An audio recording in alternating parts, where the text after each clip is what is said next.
Hey everybody, this is Cromar with TGN, and I'm here today to bring you some more Rift coverage, and today we're looking at Charmer's Caldera. This is the level 48 through 50 level up dungeon, high level dungeon in Shimmer Sand, and it's this is the normal version, not the expert version.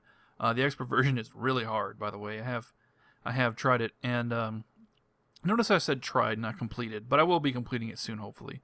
But anyway, as for the regular version, I recorded this a couple weeks ago actually, and just haven't got around to posting it.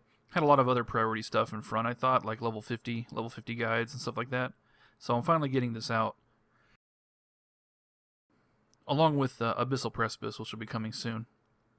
And Charmer's Caldera, is probably the harder of the two. Well, arguably. It's certainly much harder in the expert version. But basically what this is a volcano, and actually before I get to other stuff about this, let me talk about this here. This is a puzzle, more or less. This is the easy version, and there's a bunch of these, and they get progressively harder. So I'll just show you this one in slow-mo, regular speed I mean. Basically, all you do is you activate it, you press the thing to activate, and then you got to get all the torches to light up, and then you got to click the thing in the center. To be honest, I don't really know the mechanics of this too well, and we honestly completed these just by spam clicking. We just had everybody stand here and just spam click until we got all the orbs lit up at once, and then somebody clicked the gear. So we were still figuring it out at this point though. And there we go, and it's done. Yeah, that's all there is to it. I don't know, it's kind of weird, but I appreciate Rift putting puzzles in here, but they could have done a better job, I think, with the puzzles. The puzzles are kind of retarded in all the dungeons. Well, that's not true, actually. I like the Runic Descent ones, but these aren't so great. But anyway, so Charmer's Caldera is a volcano, and the story is that I guess the Golden Maw used to control it, but it was taken over by the Storm Legion, who represent Crucia. And I guess Crucia is the big bad of the air plane, the plane of air or whatever. So she's like the air equivalent of Maelforge. That's how I understand it anyway. She might not be, she might just be an underling, but I think she's the top dog in that plane. So basically what's happening here is a bunch of her minions are trying to unlock some kind of ancient secret here, because Shimmer Sand is the home of the ancient Eth Empire, back when they used to be, actually in charge instead of a bunch of desert homeless nomads. But they also had really advanced technology, which the Defiant are attempting to exploit as well. And I guess the Storm Legion wants it to assist with pulling Crucia into Talar to wipe it out, because the Storm Legion are a bunch of idiots. So, although I guess I can't blame them after seeing the Fall of Lantern Hook. I mean, if Maelforge gets in before Crucia, then all the Storm Legion are going to be burned along with the rest of Talar. So it's kind of like, well, shit, somebody's gonna destroy Talar. So I might as well, pick the winner. And if you can't beat them, join them, right? But anyway, there was some really crappy voice acting here. I decided to spare you. I've also heard it a million times, because I frequently go in, sneak in here, stealth in, for Orichalcum mining runs, so I have to listen to that stupid voice acting over and over again. It's really bad. It's like bottom quality. But anyway, on to this boss, Molodon. He's actually a pretty rough customer, and we actually had somebody die on this kill. And he's also super hard in expert mode, but he even only really has two abilities that matter, which are the Fig Fire AoE you see there, and a boulder he casts at random people. That's a dot. And the reason he's tough, well, first of all, it's very unfriendly to melee, because what will happen is he'll spawn a fire circle on your tank and on another melee at the same time, and the double spawn will just kill you. So you can't really have melee DPS here. Or you can, but you can just hope to not get unlucky. I don't know what else you can really do besides that. So that's the first thing that's hard. The second thing is that if he spawns a circle and a fireball on you at the same time, it's usually instant death. It's almost impossible to heal through that if it's timed right. And you also have to dispel the fire dot. So in expert, you really have to have two healers. And here it's obviously not that intense, but the point is, if you're expecting to cruise through here, you might be surprised when someone gets virtually one-shotted or two-shotted all of a sudden, just because they got unlucky. But that's just how it is. But he doesn't do very much else. And also those fire circles will expand in size over time. So if one's next to you, but you're out of the width of it, you still want to move. So anyway, back to trash. The trash here is not really significant. Well, that's that you say that for any dungeon, really. It's just basically a lot of air stuff. And did I leave that in? Yeah, I guess I did leave that in. I swear I was standing on good solid ground, but as I stepped forward, I fell through the world. But that's actually not true. And reviewing the footage, I was on an outcropping that, and looking at an angle that made it look like it was solid, but there's actually a small gap, and I fell through that and died while my group was fighting this big single pole. So I decided to run back, and I actually made it back before they killed it. Or right as they killed it, before they killed it. Which one? Yeah, right as they killed it, really. And was able to help finish and get some ore while I'm there. And everybody made fun of me over vent.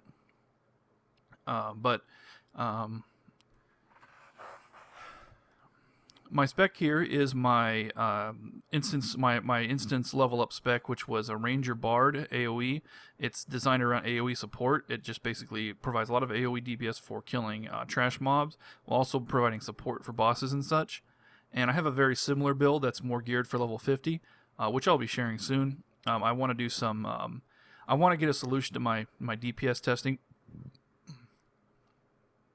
Basically, I just want to get a working combat tracker, DPS tester, and once I have that established, there's some important tests I need to do with the Ranger AoE, because I'm just not 100% on my rotation yet, and once I have that figured, I'll do the video on it. But in the meantime, the basic gist of it is half Bard, half Ranger, and the Bard provides, of course, almost all of the Bard support abilities, most of them. You have to make a couple of key sacrifices, but you get most of them. And then with the Ranger, you get mainly Trick Shot, which is just Trick Shot is just absolutely amazing. It's just generates combo points like crazy. It's almost 2 combo points per shot, and it hits a whole bunch of targets and just does lots and lots of damage. It's like Twin Strike on steroids, pretty much. So if you haven't used Trick Shot, oh my god, it's amazing. It totally blows away anything the marksman has for multi-targeting. And then Concussive Blast is an AoE stun damage, very powerful. And then also because of Bard, you get Coda of Fury, which, because Concussive Blast is actually on a cooldown, and there's no other ranged finisher options that hit multiple targets for your Ranger or your Marksman. So that gives you Coda of Fury to give you a ranged finisher, which is cool. So it actually does a okay amount of damage. Considering how fast you get your combo points, it actually does do quite a bit of damage, so it's a really good setup. And then, of course, for huge amounts of enemies, you have Rain of Arrows, which hits unlimited targets, and it's just wonderful. I use it constantly here. So that's the gist of the spec. But yeah, another one of these things. This is the hardest one. It took us a while. Again, not really sure what we were doing wrong. But it does occasionally reset on you, I think, because you screwed up. Yeah, well, I'm probably half the reason why this isn't working. I'm probably doing something wrong here, but yeah. Basically just spam clicking at random, hoping that solves itself. I mean, looking at the footage, I see these lights blinking on the wheel. Maybe that has something to do with it. I'm sure it does, but honestly, at the time, we're just like, who cares? Just spam click it. It didn't take that long. Well, it took a little bit of time. Even on fast forward, it took a little bit of time, but that's okay. Anyway, so we're on to the second boss, finally. There's not a whole lot left this instance, but the second boss is Cycclor, who is just, as you see, a big tornado. And he's very easy. He only has one thing you have to worry about, but you actually do have to worry about it, or else your tank will instantly die, which is when he does his big AoE, you'll see in a moment, you have to run out of it. We actually wiped once on here because the tank didn't make it out in time. But you get a decent, I mean, that's a pretty huge warning, honestly. Even for a normal dungeon, it's not that bad. He doesn't slow you or anything. He doesn't pull you in, at least on a normal mode. So it's really not that hard to avoid that ability. But so if you get killed by it, you don't really have an excuse. Well, if you get killed by it more than once, maybe. But he also spawns these those little white orbs you see, and I don't know, I guess they hit you and explode, but the damage was really poor. So we just ignored it, and we just focused on killing the boss. So you see he goes down really quick. But The one downside of this spec is it has very poor single target DPS. I subside. Treasure these calm moments, mortals. They shall not last.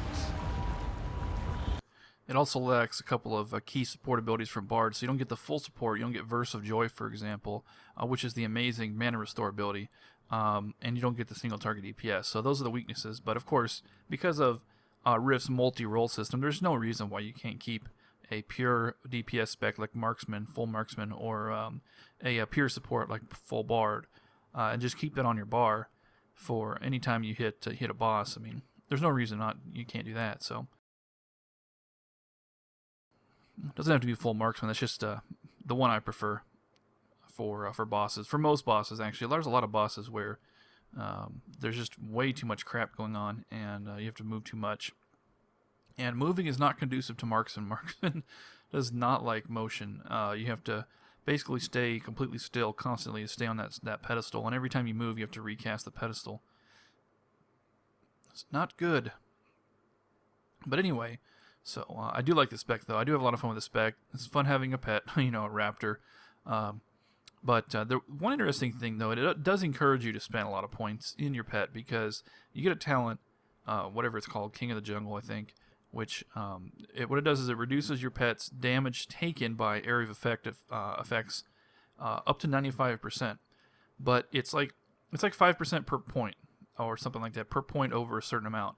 So the way it works is, if you have 51 points, you get 95%. But if you have less, like say a half and half spec like mine, then you have significantly less, which means your pet is much more likely to die to some kind of boss effect. So that's another downside to using the half ranger, half bard against a boss, because you're going to lose DPS when your pet gets killed constantly.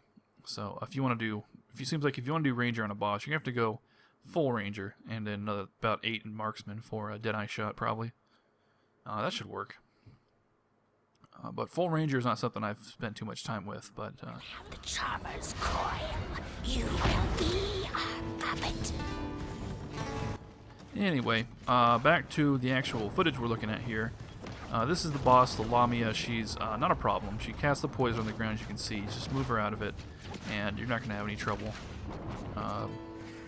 She's really not that hard. And she doesn't do much else except summon ads. And the ads really are not that big of a deal either. Just have your tank pick them up. As you see, her health is just plummeting.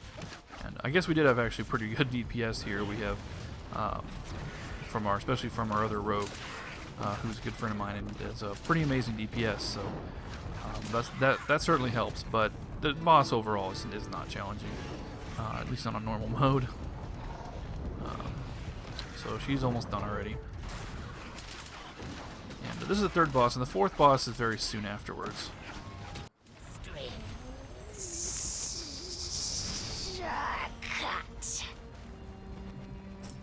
Okay, so moving on to the fourth boss. I think there's actually a little bit of trash here and a quest turn in, and I'm actually going to ding 49 while I'm doing this, which is pretty cool.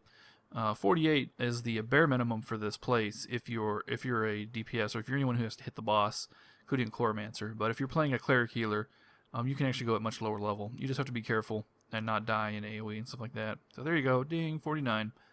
I also got a bow from that quest reward. We have been at this for hours, Kalia. Alright, you can listen to this now. None of these humans possess the ancestral memory we seek. Then your mages brought me the wrong ones. I gave specific instructions on which villages to focus your abductions. The descendants of Eth litter this dusty waste. The bloodline of the mage priests is thin. There is no way to ensure we'll find the ones we seek.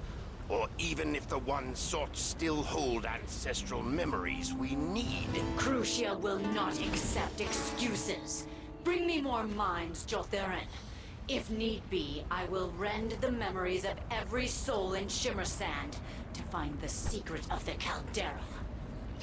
Ah, what a strong mind you have. If I cannot have it, your death will suffice.